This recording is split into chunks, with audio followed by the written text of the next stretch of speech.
एकाएक घर की कुछ चीज़ों के गिरने की आवाज़ आती है और जल्दी से सामली का प्रवेश होता है। सामली जो कि अंतःपुर की परिचारिका है। अंतःपुर में विक्रमादित्य थे। सामली अंतःपुर की कोई खबर लेकर यहाँ पर आई है।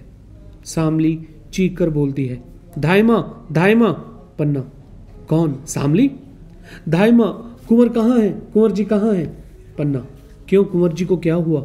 सामली, उनका जीवन संकट में है। पन्ना, कहाँ, कैसे, यह तुम क्या कह रही हो? इस समय पन्ना को नहीं पता कि कुंवर कहाँ है, क्योंकि वो रूठ कर चले गए थे अपने कमरे की ओर। तभी सामली ने कहा कि कुंवर जी की जान खतरे में है, तो पन्ना भी इस बात को सुनकर के घबरा जाती हैं। सामली, उनका जीवन बचाओ धाइमा। पन्ना, सामली कहाँ है कुंवर जी? तभी पन्ना अंदर की तरफ भागती है। सामली इधर बिलखते हुए, हाय सर्वनाश हो रहा है। क्या मेवाड़ को ऐसे ही दिन देखने थे? क्या चित्तौड़ के साके का यही फल होना था? हाय क्या हो रहा है तुलजा भवानी, तुम चित्तौड़ की देवी हो। कैसे कहूँ कि तुम्हारे त्रिशूल में अब शक्ति नहीं रही, मेवाड़ का भाग्य। सामली बात कर ही रही होती है कि पन्ना बीच में आकर के, सो रहा है, मेरा कुंवर सो रहा है, कहीं तो कुछ नहीं हुआ। कुंवर जी रूठ गए हैं। कुंवर जी रूठ गए थे, वे तलवार लिए हुए भूमि पर ही सो गए। तलवार उनके हाथों से खिसक गई है, पर वे तो शांति से सो रहे हैं। वे तो शांति से सो रहे हैं सामली, मेरे कुंवर को कुछ नहीं हुआ। सामली, कुंवर अच्छे हैं, तुलजा भवानी कुशल करे, पर धाई माँ, महाराणा विक्रमादित्य जी की हत्या हो गई। पन्ना, महाराणा की हत्या हो गई? किसने की? सामली, बनवीर ने। महाराणा सो रहे थे, उसने अवसर पाकर उनकी छाती में तलवार झोंक दी। पन्ना, हाय महाराणा विक्रमादित्य जी, यह मैं पहले ही जानती थी। रोने लगती है। सामली, बनवीर ने नगर भर में आज नाच गान का त्योहार मनवाया, जिससे नगर निवासियों का ध्यान नाच रंग में ही रहे। मौका देखकर वह राजमहल गया। अंतःपुर में वह आता जाता था, किसी ने नहीं रोका। उसने महाराणा के कमरे में जाकर उनकी हत्या कर दी। रोने लगती है। पन्ना, आज कुसमय नाच रंग की बात सुनकर मेरे मन में संदेह हुआ, शंका हुई, इसलिए मैंने कुंवर जी को वहां जाने से रोक दिया था। संभव था कि कुंवर वहां जाते और बनवीर अपने सहायकों से कोई कांड रच देता। सामली, इसीलिए मैं दौड़ आई हूं धाई मां। लोगों ने बनवीर को कहते सुना है कि वह कुंवर उदय सिंह को भी सिंहासन का अधिकारी समझकर जीवित नहीं रहने देगा। वह निष्कंटक राज्य करेगा मां, वह निष्कंटक राज्य करेगा। पन्ना, विलासी और अत्याचारी राजा कभी निष्कंटक राज्य नहीं कर सकते सामली। सामली, लेकिन खून से भीगी तलवार लेकर वह सीना ताने हुए अपने महल में गया है धाई मां। पन्ना, लोगों ने उसे पकड़ा नहीं? सैनिक चुपचाप देखते ही रहे क्या? सामली, सैनिकों को उसने अपनी तरफ मिला लिया है धाई मां, लोग उससे डरते हैं। महाराणा विक्रमादित्य का राज्य भी तो ऐसा नहीं था कि लोग उनसे प्यार करते। उनके पहलवानों की सहायता से राज्य नहीं चल सकता धाई मां। सभी सामंत महाराणा से असंतुष्ट थे। पन्ना घबराती है और पूछती है कि अब क्या होगा? सामली, थोड़ी देर बाद ही वह कुंवर जी को मारने आएगा धाई मां। आज की रात बहुत अंधेरी है, आज की रात में ही वह अपने काम को पूरा करेगा और आज ही वह अपने को पूरा महाराणा बना लेना चाहता है। किसी तरह से हो, कुंवर जी की रक्षा होनी चाहिए धाई मां। पन्ना, कुंवर जी की रक्षा? कुंवर जी की रक्षा जरूर होगी, अवश्य होगी। अब मेवाड़ का उत्तराधिकारी एक यही तो राजपूती रक्त है। दासी पुत्र बनवीर को चित्तौड़ सहन नहीं कर सकेगा सामली। सामली, यह तो आगे की बात है दाई मां, पर तुम कुंवर जी की रक्षा किस तरह करोगी यह बताओ। पन्ना, मैं इस अंधेरी रात में उसे लेकर कुंभलगढ़ भाग जाऊंगी। सामली, और चंदन कहाँ रहेगा? पन्ना, जहां तुलजा भवानी उसे रखेंगी सामली। मेरे महाराणा का नमक मेरे रक्त से भी महान है। रक्त से नमक नहीं बनता, बल्कि नमक से रक्त बनता है। सामली, धन्य हो धाई मां, पर तुम अंधेरी रात में नहीं भाग सकोगी। पन्ना, क्यों? अंधेरी रात में मुझे कौन रोकेगा? आखिर कौन पहचानेगा सामली? सामली, तुम महलों में से निकल भी नहीं सकोगी धाई मां। आते समय मैंने देखा था कि बनवीर के सैनिक तुम्हारा महल घेरने को आ रहे थे। एक और से तो तुम्हारा महल घिर भी चुका है। पन्ना, भगवान एकलिंग, अब क्या होगा? सामली, जैसे भी हो कुंवर जी की रक्षा तुम्हें ही करनी है धाई मां। पन्ना, मुझे सैनिकों की सहायता नहीं मिल सकती क्या सामली? सामली, सैनिक तो उसी के हैं दाइमा। पन्ना, और सामंत, उनमें भी इतना साहस नहीं है दाइमा। पन्ना, तब मैं खुद तलवार लेकर कुंवर जी की रक्षा करूंगी, भैरवी बनकर युद्ध करूंगी। मरते मरते मैं उसकी तलवार के टुकड़े टुकड़े कर दूंगी। उसके और मेरे कुंवर के बीच में मेरे खून का समुद्र लहराएगा, जिसे वह इस जीवन में पार भी ना कर सकेगा। सामली, उसके साथ सैनिक भी हो सकते हैं दाइमा। युद्ध में तुम्हारे प्राण जाएंगे और कुंवर जी भी नहीं बचेंगे। पन्ना, तो फिर मैं क्या करूं सामली? घुटने टेक कर कुंवर जी की जीवन रक्षा मांगू, जीवन भीख मांगू? बनवीर मनुष्य है, उसके मन में कुछ तो दया होगी। सामली, विक्रमादित्य की हत्या करने के बाद दासी पुत्र बनवीर मनुष्य है दाइमा? अरे वह जंगली पशु से भी गया बीता है। पन्ना, फिर मेरे कुंवर कैसे बचेंगे सामली? कैसे बचेंगे मेरे कुंवर? सामली, इसका उपाय मैं क्या बताऊं दाइमा? मैं तो महल की एक सेविका हूं, मैं क्या कहूं? पर इतना कह जाती हूं कि वह क्रूर और अत्याचारी बनवीर आता ही होगा। सांप की तरह उसकी भी दो जीभें हैं दाइमा, जो एक रक्त से नहीं बुझेगी, उसे दूसरा रक्त भी चाहिए। और वह कुंवर का, तुम कुछ बोल भी नहीं रही हो दाइमा, आंखें बंद कर क्या सोच रही हो? पन्ना, मैं भगवती तुलजा का ध्यान कर रही हूं कि वे मुझे शक्ति दें कि मैं कुंवर जी की रक्षा कर सकूं। सामली, इस समय कुंवर की रक्षा शक्ति से नहीं हो सकेगी दाइमा, कोई युक्ति ही काम दे सकती है।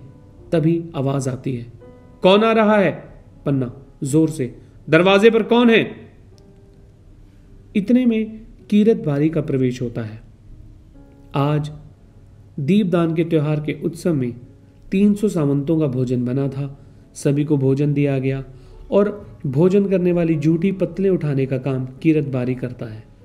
300 सामंतों ने भोजन किया था, इसलिए कीरत बारी एक बड़ी टोकरी लेकर के सभी जूठी पत्तलें इकट्ठी करने आया है। तभी कुंवर के महल में उसका प्रवेश होता है और पन्ना पूछती है, दरवाजे पर कौन है? कीरत, अन्नदाता कीरत बारी हूं, धाय मां के चरण लागो। पन्ना, कीरत तुम हो? बाहर कोई तो नहीं है? कीरत, अन्नदाता, बाहर सिपाहियों का डेरा लग रहा है, जान नहीं पड़ता अन्नदाता को आधी रात में जे का हो रहा है। पैड में किसी का भी पैसारा नहीं हो पाता दाइमा। मैं तो बारी हूं, इसलिए मुझे किसी ने कुछ बोला नहीं। पन्ना, तो क्या तुम बिना बेरोक टोक के चले आए? कीरत, अन्नदाता, मैं तो जूठी पत्तल उठाता हूं, कोई मालमत्ता तो मेरे पास है नहीं, टोकनियां और उसमें पत्ते हैं। कुंवर जी ने ब्यारू कर ली धायमा, मैं जूठन पालूं? पन्ना, नहीं।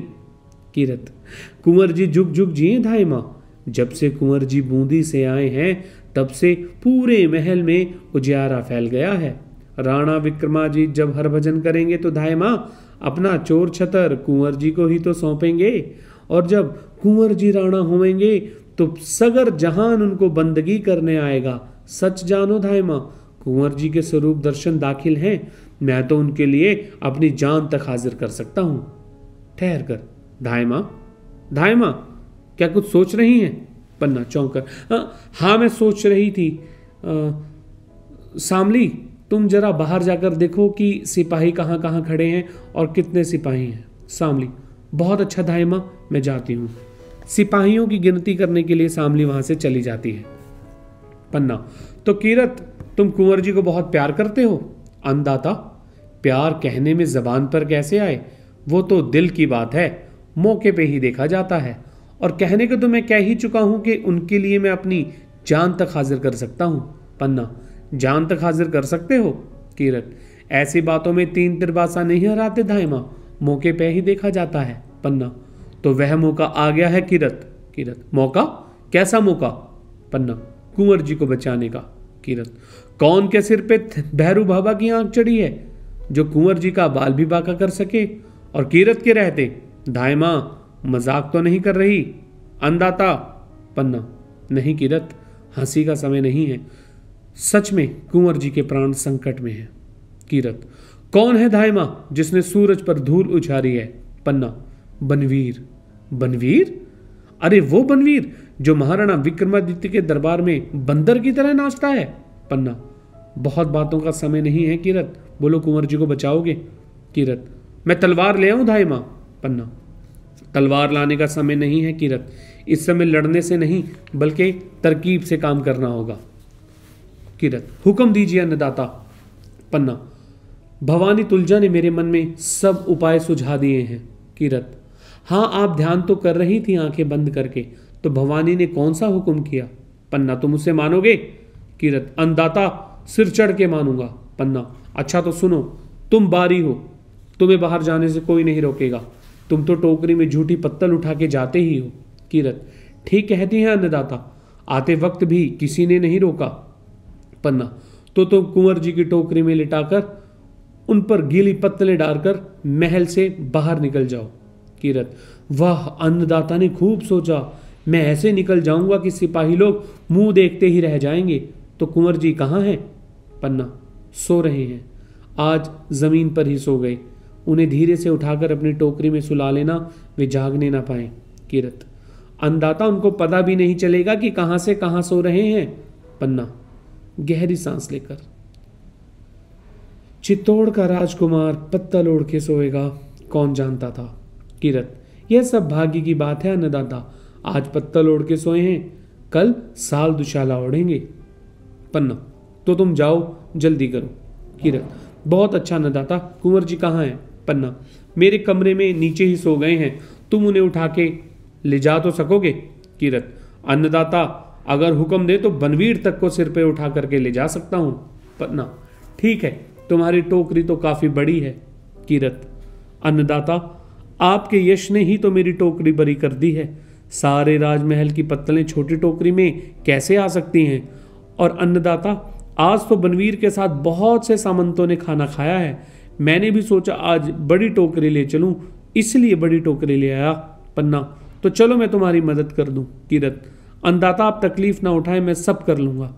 पन्ना, और हाँ, कुंवर जी को लेकर तुम बेरिस नदी के किनारे मिलना, वहां जहां मरघट अर्थात शमशान है। कीरत, ठीक है अन्नदाता, वहीं मिलूंगा, वहां मुझ पे किसी आदमी की नजर भी ना पड़ेगी। पन्ना, तो जाओ कीरत, आज तुम जैसे एक छोटे आदमी ने चित्तौड़ के मुकुट को संभाला है, एक जिनके ने राज सिंहासन को सहारा दिया है, तुम धन्य हो। कीरत, अन्नदाता, धन्य तो आप हैं कि मुझको आपने ऐसी सेवा करने का काम सौंपा है, तो मैं चलूं? पन्ना और कीरत की यह बातें हो रही होती हैं कि शामली बाहर से खबर लेकर के आती है, जिसे धाय माँ ने सिपाहियों की खबर लेने के लिए भेजा था। शामली, धाय माँ, महल चारों तरफ सिपाहियों से घिर गया। उत्तर की तरफ 7 सिपाही हैं, बाकी तीनों तरफ 20-20 सिपाही पहरा दे रहे हैं। शायद उत्तर की तरफ के सिपाही बनवीर को लेने गए हैं। पन्ना, कोई चिंता की बात नहीं शामली, तुम यही ठहरना, मैं अभी आती हूं। शामली, देख के क्या करोगी? मैं देख तो आई हूं दाइमा, कुंवर को बचाने का कोई उपाय सोचो जल्दी। पन्ना, मैं अभी आती हूं, चलो कीरत। कीरत और धायमा दोनों कुंवर को उठाने के लिए चले जाते हैं और शामली अपने आप से ही बात करते हुए कहती है, ना जाने धायमा क्या सोच रही हैं, और कीरत बारी भी तब से यही है। क्या होगा? हाय, बनवीर ने महाराणा को रक्त में नहला दिया। दुष्ट बनवीर, तुझे नरक में भी चैन नहीं मिलेगा। कुंवर उदय सिंह पर आंख लगाई है। भवानी, कुंवर की रक्षा करो, रक्षा करो। तभी पन्ना आ जाती है। पन्ना, अब ठीक है, कुंवर जी की रक्षा हो गई। शामली खुशी से, रक्षा हो गई? कैसे? पन्ना, कीरत ने अपनी टोकरी में कुंवर जी को सुला दिया, ऊपर से पत्तलें ढक ली और उन पर पानी छिड़क दिया। अब वह उन्हें बिना रोक के महल से बाहर ले जाएगा, कोई उससे कुछ पूछेगा भी नहीं। हाँ, कुंवर जी बच गए। शामली, वाह वाह धायमा, बहुत अच्छा सोचा। सिपाही समझेंगे कि बारी झूठी पत्तलें ले जा रहा है, कोई उससे कुछ पूछेगा भी नहीं। कुंवर जी बच गए। पन्ना, चित्तौड़ के भाग्य से ही वे बचेंगे। शामली, जरूर बचेंगे, पर धायमा वह सब तुम्हें किसने सुझाया? पन्ना, भवानी ने। मैंने आंखें बंद कर उनका ध्यान किया। उसी समय बारी आया। उसने कहा, मैं तो झूठी पत्तल उठाता हूं, कोई मालमत्ता तो मेरे पास है नहीं, टोकरी है और उसमें पत्ते हैं, बस। भवानी ने यही बात मुझे सुझा दी। शामली, पर एक बात है धायमा। पन्ना, क्या? बनवीर यहां जरूर आएंगे धायमा, वे तुम्हारे महल में कुंवर जी की खोज जरूर करेंगे। जब वे कुंवर जी को नहीं पाएंगे और तुमसे पूछेंगे कि कुंवर कहाँ है, तो तुम क्या उत्तर दोगी? पन्ना, कह दूंगी कि मैं नहीं जानती। शामली, इसे वे नहीं मानेंगे दाहिमा। क्रोध में आकर अगर उन्होंने तुम्हारे ऊपर तलवार चला दी तो कुंवर जी तुम्हारे बिना कैसे जी पाएंगे? पन्ना, मैं अपने प्राणों की भिक्षा मांगूंगी जो चित्तौड़ की किसी भी औरत ने नहीं मांगी। ऐसी विचित्र भिक्षा बनवीर मुझे जरूर देंगे। शामली, बनवीर के सिर पर खून चढ़ गया है दाहिमा, वह दैत्य बन गया है। कुंवर जी को ना पाकर वह तुम्हें जरूर मार डालेगा। पन्ना, मुझे उसकी चिंता नहीं है शामली। शामली, पर चिंता कुंवर जी की है दाहिमा, तुम्हारे बिना भी तो वे जिंदा नहीं रह पाएंगे। फिर तुम्हारा बलिदान आखिर चित्तौड़ के किस काम आएगा अगर कुंवर जी ही ना रहे तो? कुंवर जी को तो जीना ही चाहिए। पन्ना, सचमुच कुंवर जी मेरे बिना नहीं जिएंगे शामली। थोड़ी सी बात पर तो वे रूठ जाते हैं, मुझे ना पाकर उनका क्या हाल होगा? शामली, किसी तरह बनवीर को धोखा नहीं दे सकती? दे सकती हूं। किस तरह? पन्ना, कुंवर जी की शैया पर किसी और को सुला दूंगी। वह क्रोध में अंधा रहेगा ही, पहचान भी नहीं सकेगा कि यह कौन सोया है। शामली, तो कुंवर जी की शैया पर किसे सुला दोगी दाइमा? पन्ना, किसे सुला दूंगी? सोचती है। शामली, मेरे हृदय पर वज्र गिर रहा है, मेरी आंखों में प्रलय का बादल घुमड़ रहा है, मेरे शरीर के एक एक रोम पर बिजली तड़प रही है। शामली, दाइमा संभल जाओ, ऐसी बातें ना कहो। कुंवर जी की शैया पर शामली पूछती ही है कि पन्ना बीच में उसे रोकते हुए कहती है, सुला दूंगी उसी को सुला दूंगी जो मेरी आंखों का तारा है, चंदन को सुला दूंगी। शामली, तभी रोते हुए, चंदन को सुला दूंगी।